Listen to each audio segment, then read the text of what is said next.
আজকে হচ্ছে বুধবার, ৮টা এখনও বাজেনি, ৮টা বাজতে ৫। বাবু পড়তে বসে পড়েছে, কারণ আজকে বাবুর টিউশনি নেই। সকালবেলাতে যাচ্ছি একটুখানি বাগান দিকে, ডাল ভাতটা হয়ে গেছে, তরকারিটা চাপিয়ে এসেছি।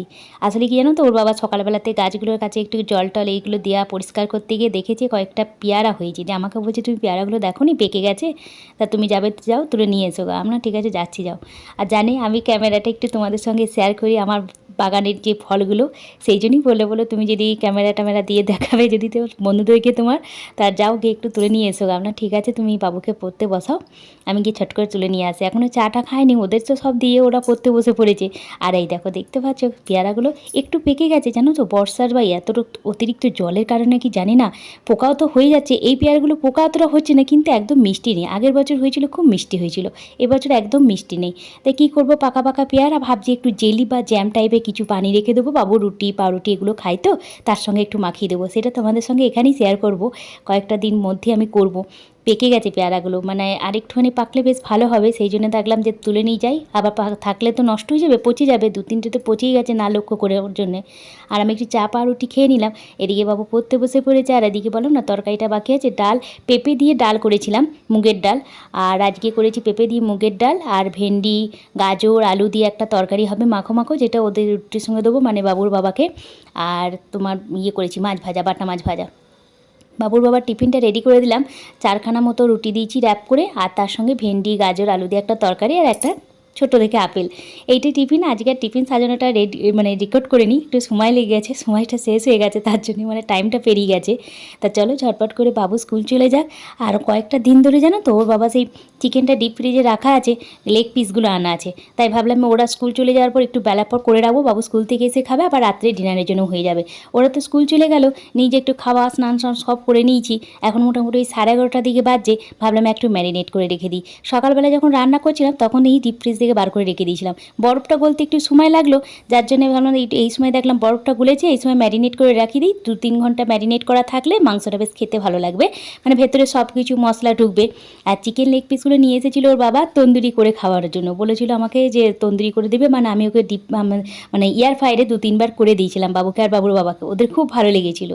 তাই বললাম যে এতবার তো খেয়েছো তন্দুরির মতো, তোমাদেরকে করে খাইছি, আজকে একটু অন্যরকম করে খাওয়াবো, সকালবেলাই বলে দিয়েছি। আর আমি জানি বাবু স্কুল থেকে আসার পর কিছু তো একটা বানাতেই হবে, তাই ভাবলাম এটাই বানিয়ে রেখে দিই। ও এসে মানে একটু গ্রেভি আর 1 পিস লেগ দিয়ে তোমার পরোটা কিছু করে রাখবো, এসে খাবে, আবার রাত্রের দিকে খাবে। আমার 1 কাজে 2 কাজ হয়ে যাবে। কিছু কিছু সময় এরকম ফাঁকি দিয়ে কাজগুলো করি তো, যার জন্য একটুখানি হ্যান্ডেল করতে পারি, মানে বুঝতেই পারছি একটু অলস প্রকৃতি, বেশি খাটতে ইচ্ছা করে না। আসলে কি খাটবো, মানে সেই তো রান্নাঘরের কাজকর্ম। আর আমি দেখলাম যে আমাকে তো সেই বিকালের জন্য কিছু একটা বানাতেই হবে, 1 কাজে 2 কাজ হয়ে যাবে, বিকালের জন্য বানানোও হয়ে যাবে, আবার রাত্রে খাবারটাও হয়ে যাবে। এখানে ম্যারিনেট করে রাখলাম তোমার মোটামুটি, তো এখন 2:30 বাজছে, তো আমি 11:30টার সময় ম্যারিনেট করে রেখেছিলাম। কিছুই দিইনি, যেমন নর্মাল জিনিস দেয়, একটু আদা রসুন বাটা, আদা রসুন কাঁচা লঙ্কা বাটা, গোলমরিচ গুঁড়ো, কাশ্মীরি লঙ্কা গুঁড়ো, ধনিয়া গুঁড়ো, লবণ, হলুদ আর টক দই, একটু সর্ষের তেল, ব্যাস আর কিচ্ছু দিইনি। এই কটা দিয়ে ভালো করে মাখিয়ে রেখে দিয়েছিলাম, আর একটু গরম মশলা গুঁড়ো দিয়েছিলাম। সবগুলো দিয়ে মাখিয়ে আমি প্রায় 11:30 থেকে 2:30 পর্যন্ত, 2:30টাও বাজিনি, মানে 2:15-20 বাজছে, অতটুকুন আমি ঢাকা দিয়ে রেস্ট হতে দিয়েছিলাম, মানে যাতে ম্যারিনেট করে ভালোভাবে ঢুকি। বেশি করে গোলমরিচ গুঁড়ো দিয়েছি, আদা রসুন কাঁচা লঙ্কা বাটা দিয়ে দিয়েছি, যার জন্য স্পাইসি টাইপের হবে, গ্রেভি টাইপের করবো তো। আর এখানে কয়েকটা পেঁয়াজ আমি বেটে নিলাম, আজকে পেঁয়াজ কুচানো দেবো না। আর করে নিলাম একটু সাদা তিল, কয়েকটা কাজু বাদাম, আর 4টে কাঁচা লঙ্কা, একটু স্পাইসি টাইপের করবো, মানে ঝালঝাল টাইপের করবো বলে আমি একটুখানি কাঁচা লঙ্কাটা বেশি দিয়েছি, আর ওখানে গোলমরিচ গুঁড়োটা একটু বেশি দিয়েছিলাম ম্যারিনেট করার সময়। আর একটু কাশ্মীরি লঙ্কা গুঁড়ো, হলুদ গুঁড়ো সবই দিয়ে দিয়েছি। আর আমি জিরে গুঁড়ো দিইনি, মানে ধনে গুঁড়ো দিয়েছিলাম, আর একটু গরম মশলা গুঁড়ো দিয়েছিলাম। আর এখানে সাদা তিল, কাজু বাদাম আর একটুখানি কাঁচা লঙ্কাটাকে পেস্ট করে নিলাম, পেঁয়াজটাকেও পেস্ট করে নিলাম। দিয়ে তেলের মধ্যে এবার আমি দিয়ে দিলাম গোটা গরম মশলা আর গোটা জিরে, এবার পেঁয়াজ বাটাটা দিয়ে ভালো করে কষে নেবো। এটা করতে নিতে মোটামুটি 3টে 3:30 বেজে যাবে, আর বাবু তো 4টে 5-10 চলে আসবে। এই সময়টা এতটা মেঘ করেছে আর প্রচণ্ড পরিমাণে গরম লাগছে, বিশ্বাস করো।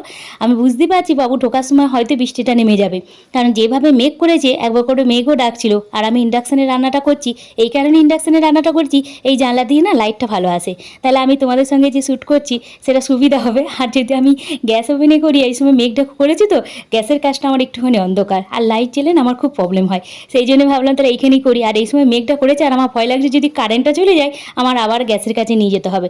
এই সব চিন্তা করতে করতে ঝটপট করে নিচ্ছি। আর এইটা তো খুবই সহজ, কিন্তু আমি একটু অন্যরকমভাবে করছি আজকে চিকেন গ্রেভিটা। তোমরা দেখো, যদি ভালো লাগে অবশ্যই বাড়িতে একবার ট্রাই করতে পারো। পেঁয়াজ বাটাটা দিয়ে দিলাম, একটু গোটা গরম মশলা, গোটা জিরে ফোড়ন দিয়ে তোমার পেঁয়াজ বাটাটা দিয়ে একটু হলুদ আর একটু কাশ্মীরি লঙ্কার গুঁড়ো, একটু লবণ দিয়েছি যাতে মশলাটা ভালো করে কষা হয়ে যায়। যখন একটু ভালো করে কষা হয়ে গেছে, যে ম্যারিনেট করা চিকেন লেগ পিসগুলো ছিল সেগুলো দিয়ে দিলাম। এখানে 5 পিস মতো চিকেন লেগ পিস আছে, একটু বড় সাইজের চিকেন লেগ পিসগুলো আছে। আর দিয়ে ভালো করে ম্যারিনেট করে রেখেছি 2-3 ঘন্টা, 2-2.5 ঘন্টার মতো। তা মোটামুটি সব মশলা ঢুকে গেছে। এবার এটাকে খুব ভালো করে কষে নেবো ঢাকা দিয়ে। একদম লো ফ্লেমে কষে নেবো যাতে একটুখানি বেশ জলটা বেরিয়ে যায় আর কষাটা খুব ভালো হয়। আর আমি ওখানে পেস্টটাও দিয়ে দিলাম, যে পেস্টটা আমি বানিয়ে রেখেছিলাম পেঁয়াজ বাটার পরই আমি ওই পেস্টটা দিয়ে দিয়েছি। ওই যে সাদা তিল আর একটু কাজু বাদাম আর কাঁচা লঙ্কা বাটার পেস্টটা ওইটা দিয়েছি। তো ওইটা দেওয়ার ফলে না, যখন তুমি বারবার ঢাকা দিয়ে রান্না করবে তখন বারবার নাড়বে, কেন বলো তো, তলায় লেগে যাবে। কাজু বাদাম থাকলেই কোনো জিনিস যখন কাজু বাদাম দেবে তখনই কিন্তু মশলাটা লেগে যাওয়ার চান্স থাকে। যার জন্য বারবার একটু ঢাকা খুলে আমাকে নেড়ে নিতে হচ্ছিলো। আর ওই পেঁয়াজ বাটা আর ওই যে মশলাটা করলাম মানে বাটাটা, তুমি এখানে 4 মগজও দিতে পারো তিলের বদলে। আমার কাছে সাদা তিল আনা ছিল, সাদা তিল আর একটুখানি কাজু বাদাম আর একটুখানি তোমার ওই কাঁচা লঙ্কা বাটা দিয়েছি। ব্যাস, এর বেশি আর আমি অন্য কিছু মশলা ব্যবহার করিনি। দিয়ে জল ঢেলে দিলাম। এরপর আমি আর একটা জিনিস দিয়েছি, এইটাতে না আর একবার আমি বানিয়েছিলাম এইভাবে করে, খুব টেস্টি হয়েছিল। দেখো তোমরা করো কি না এরকম বলবে তোমাকে, আর যদি না বানাও একবার বানিয়ে দেখতে পারো। গরম জল নিয়েছিলাম 1 কাপ, দিয়ে 3 চামচ মতো আমি দিয়ে দিলাম মিল্ক পাউডার মানে গুঁড়ো দুধটা দিয়ে খুব গরম জলের মধ্যে ভালো করে গুলে দিয়ে দিলাম। যখন চিকেনটা খুব ভালোভাবে কুকড হয়ে গেছে, মানে মোটামুটি 80% হয়ে গেছে, তখন তুমি 20% যখন বাকি থাকবে তখন ওই পাউডার দুধটা গুলে দিয়ে দেবে, খুব টেস্টি হবে। এবার আমি ঢাকা দিয়ে একটু ওপর থেকে পুদিনা পাতা দিয়ে দিলাম, ফ্লেভারটা খুব ভালো লাগে, তাজা লাগে, ফ্রেশ লাগে। যে তার জন্য এবারে দেখো কত সুন্দর কালারটা এসেছে না, যতটা সুন্দর কালার এসেছে ততটা টেস্টি হয়েছে। আমি তো পরে ভয়েস ওভার দিচ্ছি, বিশ্বাস করে আমার ছেলের মুখে আর আমার বাবার মুখে আর যদি হাসিটা তোমরা দেখতে এটা খাওয়ার পর, মানে ওদেরকে তো সবসময় সব কিছু ক্যামেরার সামনে ওরা মানে প্রস্তুত থাকে না, সত্যি করে বিশ্বাস করে ওরা খুব টেস্টি লেগেছে ওদের। আর দেখো রেডি হয়ে গেল। মোটামুটি আরও 20% বাকি ছিল। দুধটা দেওয়ার পর একটু পুদিনা পাতা দিয়ে ঢাকা দিয়ে আমি 5-7 মিনিট রেখে দিলাম লো ফ্লেমে। ব্যাস, তারপরে আমার রেডি হয়ে গেছে। এদিকে 4টে বেজে গেছে, 4:10, এই ঘড়িটা মানে 10 মিনিট ফাস্ট আছে তো, 4টে বেজে গেছে, বাবু আসার টাইম হয়ে গেছে। এই সময় কতটা মেক করেছে দেখো। আর আমার এদিকে চিকেনটাও রেডি হয়ে গেল। মোটামুটি 3:45 অতক্ষণ লাগলো। আস্তে আস্তে লো ফ্লেমে করেছি তো, যত লো ফ্লেমে করবে আর তত কিন্তু এটা টেস্টি হবে। আর এই দেখ বললাম না, মেঘ করেছিল, গরম লাগছিল, মানে বৃষ্টির জোর নামবার এই সময়তেই বৃষ্টির নামতে হয়, বাবু ঢুকে যায়, তারপরে হয়ে গেলে কোনো অসুবিধা ছিল না। ছেলেটা স্টপেজ থেকে বাড়িটা আসতে মোটামুটি 5 মিনিট লেগে যায়, দেখেছো। ছাতা মাথায় দিয়ে জড়ো হয়ে আসছে, ব্যাগটা ভিজাবে, কিছুদিন রেনকোট নিয়ে যাবে না, বড় হয়ে গেছে না, রেনকোট কিছুতেই নিয়ে যাবে না। বলছে রেনকোটটা রাখতে খুব অসুবিধা হয় ক্লাসরুমেতে, ব্যাগে রাখলে পলিথিনের মধ্যে রাখলেও সেটা বই ভিজে যাওয়ার চান্স থাকবে, একে বইয়ের ভারী বা টিফিন বক্স ভারী, এইসব করে। তো যাই হোক, ও চলে এলো। এবার আমার চিন্তাটা একটু দূর হলো। ওর বাবা একটুখানি মোটরসাইকেল এলে দাঁড়িয়ে আসবে তো, কারণ বৃষ্টি নেমে গেলে ওর বাবা একটু দাঁড়ায় কোনো জায়গায়, তো বিদ্যুৎ চমকাচ্ছে। আর এদিকে পরোটা আর চিকেন 1 লেগ পিস দিয়ে বাবুকে টিফিনটা দিয়ে দিয়েছি। ব্লগটা এখানে শেষ করছি, টাটা বাই বাই।